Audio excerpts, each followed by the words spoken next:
Welcome to our channel learn and grow. आज का जो हमारा टॉपिक है वो है writing formula of complex with name given. Means to say कि आपने जो है फार्मूला राइट करना है अगर आपको कोई नेम गिवन है और उनकी जो रूल्स हैं वो क्या हैं, तो जो कि हम आज करेंगे। तो जो सबसे पहले है वो है हमारे पास counter ion behave as a free ion, cation और एनायन। देखिए काउंटर आयन कौन से होते हैं।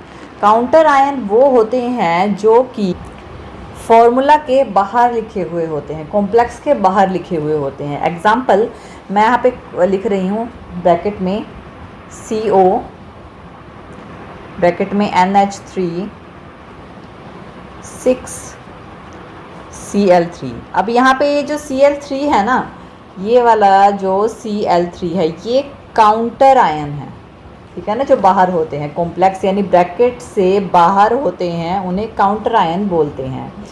तो यहाँ पर जो हमारे काउंटर आयंस होते हैं वो बिहेव करते हैं फ्री आयंस की तरह, यानी कि वो कैटायंस भी हो सकते हैं, एनायंस भी हो सकते हैं। तो ज़रूरी नहीं है कि वो सिर्फ कैटायंस ही होंगे या एनायंस ही होंगे। वो यूजुअली अपना एक चार्ज कैरी करते हैं, वन रेडिकल का जो भी उनका चार्ज होता है वो कैरी करते हैं। तो ये तो है इसका फर्स्ट रूल, ठीक है। तो काउंटर आयन हम लिखते हैं जो कि बाहर लिखते हैं, यानी कि ब्रैकेट से बाहर लिखते हैं। सेकंड रूल क्या होता है, तो सेकंड रूल है जो चार्ज होता है कॉम्प्लेक्स आयन का वो कैसे लिखा जाता है। चार्ज जो कोऑर्डिनेशन एंटिटी होती है, एंटिटी कौन सी होती है, जो ब्रैकेट होती है ना, ये वाली ब्रैकेट, ये हमारी एंटिटी होती है, पूरी ये एंटिटी होती है। ब्रैकेट के बीच में जो लिखा होता है ये पूरा के पूरे को एंटिटी बोलते हैं। जो चार्ज होता है कॉम्प्लेक्स आयन का वो बेस्ड होता है इक्वल चार्ज ऑफ द जो हमारे सेंटर मेटल एटम के होते हैं प्लस जो टोटल चार्ज कैरी होता है जो उनके लीगेंड्स होते हैं, यानी कि जो इनके पास होता है और जो लीगेंड्स, ये वाले NH3 लीगेंड है जो कि 6NH3 है, और CO जो हमारा सेंटर मेटल है, तो ये हमारा सेंटर मेटल है और ये लीगेंड्स है। तो इनका जो चार्ज होता है इस तरह से उसे रिप्रेजेंट किया जाता है।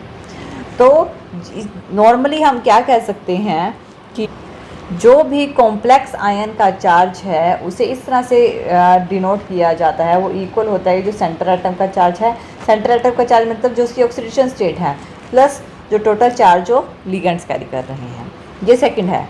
नेक्स्ट इसको हम रिप्रेजेंट करते हैं एक्स से। एक्स से हम इसको रिप्रेजेंट करेंगे, यानी कि जो ऑक्सीडेशन स्टेट है मेटल की, जो सेंटर की, और जो इतना चार्ज है लिगेंड्स का, उससे रिप्रेजेंट करेंगे। आपको इसके एग्जांपल से अच्छे से समझ आ जाएगा, जैसे कि हम एग्जांपल करेंगे। इसके रूल हैं। थर्ड रूल क्या है कि जो मॉलिक्यूल होता है कोऑर्डिनेशन कंपाउंड का, उसको न्यूट्रल करना पड़ता है, उस पूरे को न्यूट्रल करना। न्यूट्रल कैसे करते हैं, जो टोटल पॉजिटिव चार्ज होते हैं, जो भी हमारे टोटल पॉजिटिव चार्ज होंगे वो इक्वल होते करने पड़ते हैं टोटल नेगेटिव चार्ज के, इक्वल होने चाहिए तभी वो न्यूट्रल होगा, कैटायंस और एनायंस। तो उसको हम किस तरह से रिप्रेजेंट करेंगे, मैं यहाँ पे आपको एक एग्जांपल के साथ समझा रही हूँ। एक एग्जांपल देती हूँ आपको। हमारे पास यहाँ पे ये एग्जांपल है, ये पूरा नेम है और इसका हमने फॉर्मूला लिखना है। नेम क्या है हमारे पास, ये है टेट्रा एमाइन एक्वा क्लोराइडो कोबाल्ट 3, जो कि ऑक्सीडेशन स्टेट है कोबाल्ट की 3, जो कि रोमन नंबर से रिप्रेजेंट की जाती है।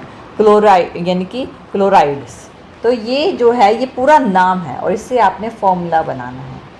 अब ये कैसे बनाओगे, देखिए इसको बनाने के लिए आप देखिए आपके पास क्या गिवन है। आपको गिवन है टेट्रा एमाइन। स्टार्टिंग में देखिए टेट्रा एमाइन, टेट्रा मतलब 4, एमाइन मतलब NH3, यानी कि tetra amine NH3 4, tetra amine. Tetra amine हमारा कंप्लीट हो चुका है। नेक्स्ट है एक्वा, इनके बीच में कोई स्पेस नहीं है, ये इकट्ठा है, ठीक है। नेक्स्ट है एक्वा। एक्वा का मतलब होता है H2O यानी कि वाटर। तो यहाँ पे हमने लिखना है एमाइन के बाद H2O, एक्वा यानी वाटर आ गया। नेक्स्ट है क्लोराइडो। क्लोराइडो भी ब्रैकेट में आएगा, यानी कॉम्प्लेक्स है। जब तक ये रोमन नंबर यानी कोबाल्ट तक ये पूरा कॉम्प्लेक्स है, ठीक है, एंटिटी है ये पूरी। तो यहाँ पे है क्लोराइडो, क्लोराइडो मतलब क्लोरीन, यहाँ पे है Cl। अब है कोबाल्ट। कोबाल्ट क्या है, जो कि सेंटर मेटल है, ठीक है ना, जो कि सेंटर मेटल है, तो उसको CO सबसे पहले लिखते हैं। तो ये जो है ना, ये पूरी ये आपकी बन चुकी है एंटिटी। ये है क्या आपकी एंटिटी। अब इसमें जो हमारे ये जो कॉम्प्लेक्स आयन है, ये पूरा है कॉम्प्लेक्स आयन, और इसके ऊपर जो एक चार्ज है X, जो आपको नहीं पता। X क्या है? X क्या है? हमारे पास चार्ज है, चार्ज किसका? कॉम्प्लेक्स आयन का, पूरे कॉम्प्लेक्स का चार्ज, पूरा का चार्ज है। अब x को हम कैसे रिप्रेजेंट करेंगे? x को हमने निकालना है, ये चार्ज निकालना है। चार्ज कैसे रिप्रेजेंट करेंगे? चार्ज को रिप्रेजेंट करने के लिए देखिए, जो कोबाल्ट होता है, कोबाल्ट होता है 3 पॉजिटिव। कोबाल्ट क्या होता है? 3 पॉजिटिव। तो यहाँ पे +3 लिखेंगे। जो NH3 होता है ना हमारे पास, NH3, ये न्यूट्रल होता है, यानी कि 0 होता है। तो इसको हम लिखेंगे, 4 हैं, चारों को 0, यानी कि +0, सबके लिए एक ही 0 लगा दिया। H2O, H2O पे भी कोई चार्ज नहीं होता, NH3 पे भी कोई चार्ज नहीं होता, H2O पे भी कोई चार्ज नहीं होता, तो H2O के लिए भी हम लिख देंगे 0। अब Cl, Cl क्या है? नेगेटिव है, ठीक है। Cl क्लोरीन क्या होता है? 1 नेगेटिव होता है, तो यहाँ पे लिख देंगे -1, ठीक है ना, यहाँ पे प्लस करके -1। इसको x की वैल्यू निकाल लेंगे, क्या वैल्यू आ जाएगी? प्लस माइनस माइनस, यानी कि +2 आ जाएगा, ठीक है ना। -3 में से 1 गया 2, लेकिन चार्ज प्लस पे यानी 3 पे ज़्यादा है, तो +2 आ जाएगा। तो इस तरह से हमने जो है +2 यहाँ से निकाल लिया। अब ये जो है, ये क्या चार्ज है? कॉम्प्लेक्स कैटायन है, यानी कि ये जो x है ना, यहाँ पे +2 चार्ज है, कॉम्प्लेक्स कैटायन है। ये क्या है जो +2 आया है? कॉम्प्लेक्स कैटायन को रिप्रेजेंट कर रहा है, जो कि है +2, यानी कि इसके बाहर जो भी कंपाउंड है, ठीक है, उसका जो चार्ज होगा उसको हम किस तरह से रिप्रेजेंट करेंगे? अब ये कैटायन है जो कि +2 है। +2 कैटायन को कौन सी चीज़ न्यूट्रल करेगी? ये कैटायन है, कैटायन को कौन सी चीज़ न्यूट्रल करेगी? कैटायन को एनायंस न्यूट्रल करेंगे, यानी कि बाहर जो चार्ज होगा वो -2 होना चाहिए।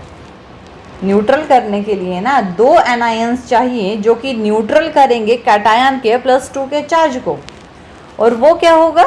वो होगा क्लोराइड, जो कि हमने अभी तक लिया ही नहीं था। हमने बस यहाँ तक ही तो किया था, जो कि हमने अब तक लिया ही नहीं है। तो पूरा फॉर्मूला क्या बन जाएगा? पूरा फॉर्मूला सबसे पहले बनेगा CO, जो कि हमने पहले ही ये वाला पूरा जो हमने लिख ही लिया था, NH3 4H2O Cl, ये आ गया था ना। अब यहाँ पे जो चार्ज आया है, हम यहाँ पे अगर +2 लिखते आएगा, इसको +2 को कौन सी चीज़ न्यूट्रल करेगी? -2। और क्या दिया गया है यहाँ पे? क्लोराइड। एक क्लोरीन का -2 होता है, तो एक क्लोरीन का -1 होता है, तो 2 क्लोरीन का ये -1, तो 2 क्लोरीन का -2 हो जाएगा, तो यहाँ पे आएगा Cl2। इस तरह से हम इसे रिप्रेजेंट करेंगे, और ये है हमारा फॉर्मूला नेम, फॉर्मूला का नेम, जो कि हमने यानी कि जो हमारे कॉम्प्लेक्स, जो फॉर्मूला कॉम्प्लेक्स का जो नेम हमें गिवन था, उसका फॉर्मूला नेम हमने लिख दिया है। तो ये इसका फॉर्मूला नेम जो हमारे पास गिवन था, उसको हमने फॉर्मूला बना दिया। तो इस तरह से हम इसे रिप्रेजेंट करते हैं। तो आई होप सो कि आपको वीडियो समझ आया होगा। तो थैंक यू ये वीडियो देखने के लिए। और ज़्यादा अपडेटिंग वीडियोस के लिए आप हमारे चैनल लर्न एंड ग्रो पे हमें सब्सक्राइब कर सकते हैं। Thank you.